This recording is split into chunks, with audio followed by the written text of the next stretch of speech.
Queridos, eu quero que você preste bem atenção. A palavra de Deus começa dizendo aqui, nesse texto de Atos dos Apóstolos, começa dizendo assim: e Pedro e João subiam juntos ao templo, foram orar juntos. Eu quero que vocês entendam que Pedro e João nem sempre oravam no templo. Eles oravam com Jesus, oravam no monte, oravam nas casas, oravam nas ruas. Mas naquele dia em específico, eles subiram ao templo. E esse templo é um templo muito bonito, chamado Templo de Formosa. Um templo muito conhecido. Mas foi um dia específico. Então, queridos, nada acontece por um acaso. Existe o tempo oportuno, a data, o momento certo. Hoje é a noite de Deus te dá a tua vitória. Hoje é o tempo certo, específico, Alabaxere Meneia, porque existe o tempo, existe um calendário nos céus. Existe um calendário, nada acontece sem um contorno. Nosso Deus é zeloso, nosso Deus é cuidadoso, Ele faz tudo na hora e no tempo oportuno. Pedro e João naquele dia decidiram subir para orar no templo.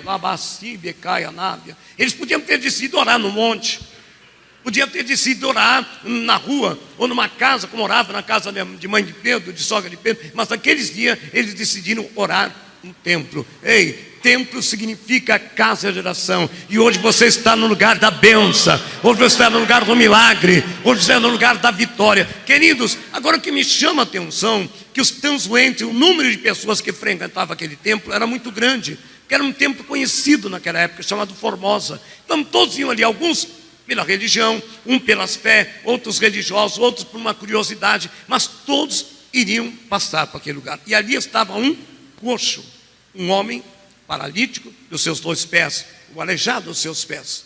E o que aquele homem esperava ali? Que a multidão que passava e entrava era grande. Ele ficava ali esmolando, pedindo uma esmola.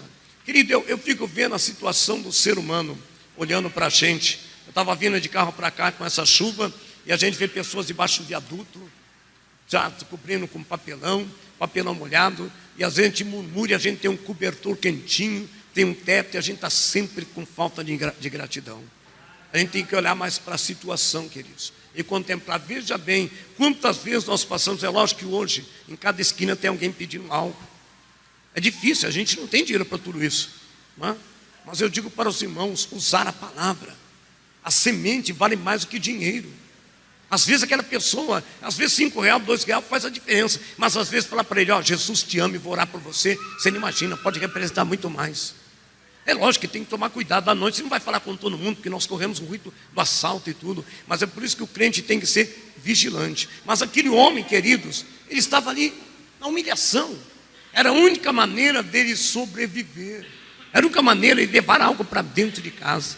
Era a única maneira de... Agora tente imaginar, queridos, a humilhação. Alguém podia falar: já te dei, chega, vai. A gente está... Infelizmente o ser humano tem um coração muito difícil. Estou falando até de nós. E discuta até alguns crentes também. Cristão não, porque o cristão transformado pelo Espírito Santo tem que ser uma palavra que edifica. Mas tem crente, meu amigo, que só a graça. Tem crente, porque crente até o diabo é. Então é difícil. Agora imagina quantas negativas ele recebeu, quantas palavras de humilhação. Ou então, sabe aquela questão que a pessoa joga de qualquer jeito, não tem compaixão? Pega aí. Abasséia, Narábia, Camanavasséia. Aquele homem estava ali na porta esperando a dificuldade. Queridos, mas veja bem, qual era a esperança daquele coxo? Qual era a esperança daquele homem? Receber uma esmola. Receber uma ajuda qualquer. Uma moedinha, R$2, sei lá, na época, não sei qual tem o dinheiro na época. Qual era a esperança daquele? A esperança dele totalmente estava na esmola. Na esmola, querido. E aí que entra a palavra de Deus. Ele colocou sua esperança, depositou sua emoção no lugar errado. Ele estava na porta do templo, no lugar do milagre, mas fora do templo. Está entendendo? Ele estava ali à beira do milagre. Mas, queridos, muitas vezes nós estamos assim. Muitas vezes nós estamos assim. A dificuldade é quando você coloca a sua esperança e deposita sua emoção no lugar errado. Ele estava ali na beira do templo e nunca falou: me leva alguém lá para dentro para alguém orar por mim. Ele estava na porta do templo, mas não estava. Quantas vezes, querido, presta bem atenção, quero que você entenda.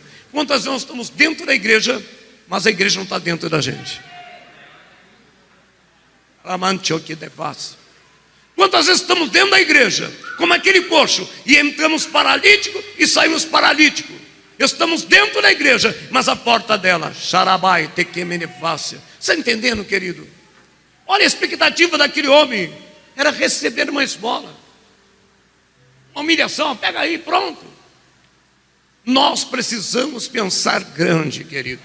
Quando eu falo grande, não é para você, eu quero uma casa maior que o meu vizinho para mostrar que Deus é na minha vida, não é isso. Eu estou dizendo, teu Deus é Deus de coisas grandes.